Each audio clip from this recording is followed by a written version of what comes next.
आज होती है सीनियर डिस्ट्रिक्ट सेशन जज है, आप पहली महिला जज हैं। इंटरनेशनल वर्ल्ड वुमेन्स डे मनाया जा रहा है। वुमेन्स एम्पावरमेंट की बात करेंगे, क्या है कहना चाहते हैं आप? देखिए आज महिला काफ़ी प्रोग्रेस किया है। हर क्षेत्र में महिला है, हर फील्ड में है। और यहाँ तक विमेन एम्पावरमेंट की बात आती है, मैं ये फील करती हूँ कि लीगल एम्पावरमेंट, सोशल एम्पावरमेंट और इकोनॉमिक एम्पावरमेंट जो है is very imperative for women. तो एक प्रॉपर रोड मैप होना चाहिए so that they must have access to justice also. And women empowerment में के लिए एक डिसीजन मेकिंग प्रोसेस में विमेन का होना बहुत ज़रूरी है, जो कि महिलाओं का इतने पढ़े लिखे होने के बावजूद भी बहुत चंद महिलाएं हैं जो की पोजीशन पे बैठी हैं। तो मुझे लगता है कि this is strong need, it should be imperative कि ओके। women जो है decision making process में rather in every corner of the office there should be a women, so that there should be a balance between male and female. Bala Jyoti ji, safety of a women की बात करेंगे। हमारे देश में एक महिला कितनी सुरक्षित है? यस, ये बड़ा रेलिवेंट क्वेश्चन है और we must ponder over it. मुझे लगता है कि डिस्पाइट प्लेथोरा ऑफ लॉज, बहुत सारे कानूनों के बावजूद भी बहुत केसेस जो है वायलेंस के रिपोर्टेड होते हैं। डेली हम सुनते हैं कहीं मोलेस्टेशन हो रहा है, कहीं रेप हो रहा है, कहीं ईव टीजिंग के मुकदमे हैं और डोमेस्टिक वायलेंस। इवन आपने देखा होगा कि पैंडमिक टाइम में बहुत सारी महिलाएं, 80% महिलाएं इस शोषण का शिकार हुई हैं। तो मुझे लगता है कि लॉज जो है वो सफिशेंट हैं, बट हमें समाज को अपना एटीट्यूड चेंज करने की ज़रूरत है। हमें सेंसिटिविटी जो है वो महिलाओं के प्रति, बच्चों के प्रति दिखाने की ज़रूरत है। क्योंकि आपने देखा होगा कि पैंडमिक टाइम में जी। बहुत सारी डोमेस्टिक वायलेंस, लोग बंद थे और लॉकडाउन की वजह से भी काफ़ी सारे केसेस रिपोर्ट हुए हैं। महिलाओं का नॉट ओनली इमोशनल अब्यूज़, उनका फिजिकल अब्यूज़ वायलेंस भी हुआ है। और जिसको कहते हैं कि वो उसने मेंटली तौर पे बहुत ज़्यादा फेस किया है और काफ़ी हरासमेंट हुई है। काफ़ी केसेस इसके जो है अदालतों में रिपोर्टेड हुए हैं। एक जज साहिबा, हुकूक, एक औरत के हुकूक, फंडामेंटल राइट्स जिसको हम कहते हैं, क्या होने चाहिए? देखिए हकूक जो औरतों के हैं, जैसे हम कहते हैं लीगल राइट्स हैं, जी। ह्यूमन राइट्स हैं, एनवायरमेंटल राइट्स हैं, हकूक बहुत सारे हैं। हमारी जो आइन है, हमारी जो कानून की किताबें हैं, जहाँ हमारा जो संविधान है उसमें सफिशेंट जो राइट्स विमेन के इनकॉर्पोरेटेड हैं। आप देखिए, लेकिन ज़रूरत है उसकी इम्प्लीमेंटेशन पार्ट की। बहुत सारी महिलाओं को इसकी जो है अवेयरनेस नहीं है, उनको नॉलेज नहीं है। उनको ये नहीं पता है कि हमने अपने हकूक मनवाने के लिए, अपने लीगल राइट्स के एनफोर्समेंट के लिए किस अदालत में अप्रोच करना है, किस पुलिस स्टेशन में अपना केस रिपोर्ट करवाना है, किस एनजीओ के पास रिपोर्ट करवाना है, कौन सी सोशल वेलफेयर एजेंसीज हैं जहाँ यहाँ पे उनको अपने इशू को लेके उनके सामने जाना है। तो मुझे लगता है कि जैसे आप कहते हैं डोमेस्टिक वायलेंस एक्ट है, प्रोटेक्शन ऑफ वुमेन एंड जी। चिल्ड्रन, जी। वो इसलिए आ गया। आप देखिए विमेन, जगह जगह आप देखिए विमेन पुलिस स्टेशंस इसलिए थे कि अगर औरतों को डोमेस्टिक वायलेंस होता है या रेप केसेस आते हैं, जब मेंटेनेंस के केसेस आते हैं, जब घरों में जो शोषण होता है, तो उस किस्म की मुकदमेबाजी जो है वो पुलिस स्टेशन से लेके, ताकि इन्वेस्टिगेटिंग एजेंसी पूरा तफ्तीश करके अदालतों तक वो मुकदमे लाए ताकि औरतों को इंसाफ मिल सके। अदरवाइज भी आप देखिए कि हकूक, right, equality before law, equal protection of laws, ये बात हम आज से नहीं, कई सालों से, जब से हमारे आइन में हुआ है, बदलाव भी हुए हैं, इनकॉर्पोरेशन भी हुई हैं, तब से हम देख रहे हैं कि बहुत सारे फंडामेंटल राइट्स, लीगल राइट्स औरतों के पुरुषों के बराबर हैं। बट फिर बात वही आती है, आज भी बहुत सारी जेंडर डिस्पैरिटी है। आज भी इनक्वालिटी के लिए औरतें जद्दोजहद कर रही हैं। आज भी वर्क प्लेस पे, चाहे वो फैक्ट्रीज हैं, चाहे वो दफ्तर हैं, चाहे वो घरों में काम करती हैं, या प्राइवेट सेक्टर में काम करती हैं, या सरकारी सेक्टर में काम करती जी। हैं, जी। या मेडिकल कॉलेजेस में हैं, कोर्ट्स में हैं, यूनिवर्सिटीज़ में हैं, everywhere in educational institutions also, चाहे वो टीचर्स हैं, डॉक्टर्स हैं, एवरीवेयर। आप देखिए कहीं ना कहीं कुछ ऐसे केसेस होते हैं, कुछ या तो रिपोर्ट नहीं होते हैं, जो मानसिक तौर से वो डिस्टर्ब रहती हैं, या कई बार ऐसा होता है कि आपका जो सहयोगी है, जो कलीग है, उसके साथ भी जो आपके जो रैपट ठीक नहीं बैठता। तो इस किस्म के मुकदमे जो है आते हैं, कभी कभी ऐसे केसेस भी होते हैं। वर्क प्लेस पे भी जो है, जैसे हेल्दी एटमॉस्फेयर होना चाहिए, जिसको कंजीनियल एटमॉस्फेयर कहते हैं, जहाँ एक सस्टेनेबल हेल्थी एनवायरनमेंट होना चाहिए, केवल उसकी भी कमी पाई जाती है। डिस्पाइट आप देखिए ये जो जैसे साइबर लॉज आ गए, जी जी जी इलेक्ट्रॉनिक जी। गैजेट्स। तो आप देखिए through WhatsApp message, through videos, बड़ी सारी फेक लोगों की पिक्चर्स बना के भी एक्सप्लॉइटेशन सोशल मीडिया पे हो रहा है। हो रहा है। सेम वे आप देखिए वर्क प्लेस पे भी, despite prevention prohibition and redressal act, औरतों का वर्क प्लेस पे भी they don't feel safe sometimes, और बहुत सारे केसेस कम रिपोर्ट होते हैं, जो होते हैं तो लॉजिकल कंक्लूजन तक किसी वजह से वो रह पाते हैं। तो कानून सक्षम है, कानून बहुत सारे हैं।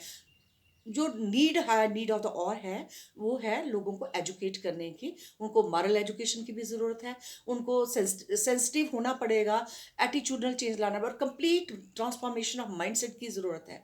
हम देखते हैं जब भी हम बात करते हैं तो लगता है कि जेंडर इक्वालिटी जो है अभी तक भी कहीं ना कहीं डिसीजन मेकिंग प्रोसेस में औरतों की भागीदारी बहुत कम है। छोटे छोटे मसले ले लीजिए, आप देखिए 4 पुरुष बैठ के कोई डिसीजन, बड़ी कम 1 या 2 महिला होती है जिसका नंबर बहुत कम है। तो उसके लिए तो मुझे लगता है काफ़ी स्ट्रगल अभी बाकी है। मैडम जी, बेटी पढ़ाओ बेटी बचाओ, जी। यौन शोषण गर्भ में ही मार देते हैं। Being as a lady, being as a जज, क्या संदेश देना चाहते हैं आप अपनी महिलाएं जो आपकी बहनें ये देखती होंगी, क्या मैसेज देना चाहते देखिए हैं? ये एक औरत को कितना स्ट्रांग और विल पावर होना चाहिए यस, उसके अंदर? मैं ये बोलूँगी उनको कि कानून आपके साथ है, बहुत सारे कानून आपके पास हैं। अगर किसी भी महिला, किसी भी लड़की या किसी गर्ल स्टूडेंट, जब इवन मेल स्टूडेंट के साथ भी कोई ऐसी बात होती है, कोई वारदात होती है, जो कोई उसका बॉडीली जो उसको वायलेंस कर रहा है, जो उसको हरास कर रहा है, या मेंटल अब्यूज़ कर रहा है, तो उसको चुप रहने की ज़रूरत नहीं है, बिकॉज़ कानून उसके साथ है। हमारे पास बड़े काबिल पुलिस अफसरान भी हैं, हमारे बुकला साहिबान हैं, एनजीओज़ हैं, सोशल वेलफेयर एजेंसीज़ हैं, अदालतें हैं। प्रोसेस थोड़ा स्लो है, टाइम लगता है, लेकिन आपको किसी बात की डरने की ज़रूरत नहीं है। जी। टाइम ज़रूरत है तो आपको खुद साहसिक कदम उठाने की, आपके अंदर स्ट्रॉन्ग विल पावर होना ज़रूरी है। हाँ, मैं वालदेन को, जो बच्चियों की वालदेन हैं, उनको मैं ज़रूर बोलूँगी कि give wings to their dreams, let them fly. अगर आप ओह, चाहते हैं कि आपकी बच्चियां आसमान को छुएं, छुए। तो प्लीज़ उनको मॉरल सपोर्ट कीजिए, उनको फाइनेंशियल सपोर्ट कीजिए, उनको इक्वल ट्रीटमेंट एज दीजिए जैसे कि आप अपने बेटे को देते हैं, ताकि बच्चों में राइट फ्रॉम द बिगनिंग कोई ऐसी हीन भावना ना रहे, उसको ये फील ना हो कि I am less than a male child, I am less than my brother. So इस टाइप की फीलिंग जो है, और ये जैसे डोमेस्टिक वायलेंस की मैंने बात करी, तो मुझे लगता है ये फैमिली की ही सपोर्ट ज़रूरी नहीं है, जो आपके आसपास का वातावरण है, जिसको हम हेल्थी सस्टेनेबल एनवायरनमेंट की बात करते हैं, आपके पड़ोसी की भी उतनी ही जिम्मेदारी बनती है। अगर वो कोई ऐसा केस देखता है कि वो उसके खिलाफ शिकायत लगाए, उसकी सपोर्ट करे, या आपका कोई बहन या लड़की कोई कॉलेज में जा रही है या ऑफिस में जा रही है, उसके साथ ऐसी कोई वारदात हो जाती है, तो उसकी जो मेल कलीग है, उसकी भी इक्वल रिस्पॉन्सिबिलिटी बनती है कि वो अपनी सहयोगी के साथ पूरा उसका कदम से कदम बढ़ाए, उसका साथ दे, और उसकी अगर कोई प्रॉब्लम है, कोई उसका इशू है, तो उसके साथ खड़ा रहे। आप एक जज हैं, कैसा प्राइड महसूस कर रहे हैं कि आप एक अच्छी इंसाफ की कुर्सी पे आप अपना फैसला सुनाते हैं? जी। महिलाओं महिलाओं के लिए क्या संदेश देना चाहते हैं आप? देखिए सबसे अहम जो बात है, मैं कहूँगी कि महिलाओं को they should be confident, they must have trust on themselves, they must be dedicated towards their work, they must have strong will power. उनको किसी से डरने की ज़रूरत नहीं है, और you must give wings to your dreams. अपने जो आपने सपने देखे हैं, उनको साकार कीजिए। स्ट्रगल इज़ देयर, स्ट्रगल करके ही लोग आगे बढ़ते हैं। और वन स्ट्रॉन्ग मैसेज जो मैं उनको देना चाहती हूँ कि you are not less than anybody. Okay. आपको किसी से इंफीरियर जरूरत फील महसूस। महसूस करने की जरूरत नहीं है, जब तक आपकी कॉन्सेंट ना हो। सो until unless you give your consent, you please don't feel inferior to anybody.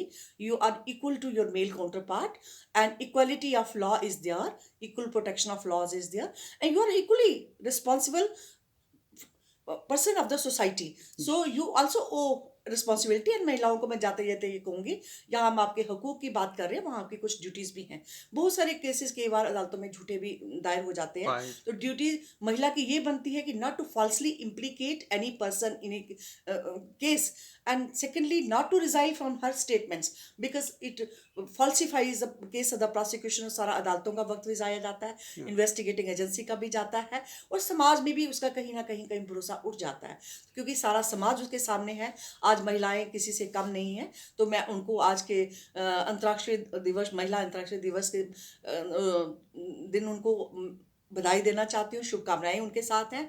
और वी फील दैट कि in coming times women should grow as more stronger as Then a compared man. to our male counterparts। जी ज्योति बालाजी, बात करेंगे महिलाओं की criticism, उनकी health, wealth, क्या कहना चाहते हैं? देखिए, मुझे लगता है कि आज की महिला को क्रिटिसिज्म से डरना नहीं चाहिए। उसको रादर इसको हेल्थी हेल्थी पॉजिटिविटी में लेना चाहिए।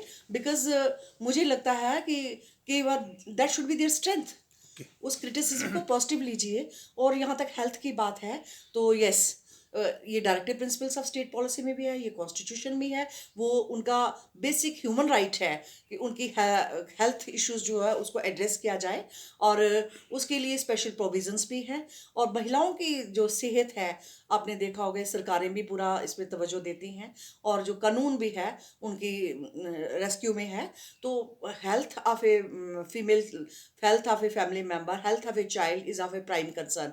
अब देखिए, मेंटल हेल्थ की बात हम कर रहे थे तो बहुत सारी महिलाएं हैं जो जहनी तौर से परेशान रहती हैं, जिसको हम इमोशनल अब्यूज़ की बात करते हैं। चाहे वो डोमेस्टिक वायलेंस है, चाहे वो इकोनॉमिक अब्यूज़ है, चाहे आप देखिए कि कामकाजी महिला है, उसको बहुत प्रेशर है। वो सोशल प्रेशर भी है, उसको फैमिली प्रेशर भी है। उसको she has to maintain a balance between work place and at our home. और घर में भी जो है उसी को स्ट्रगल करना पड़ता है अपने एग्जिस्टेंस के लिए।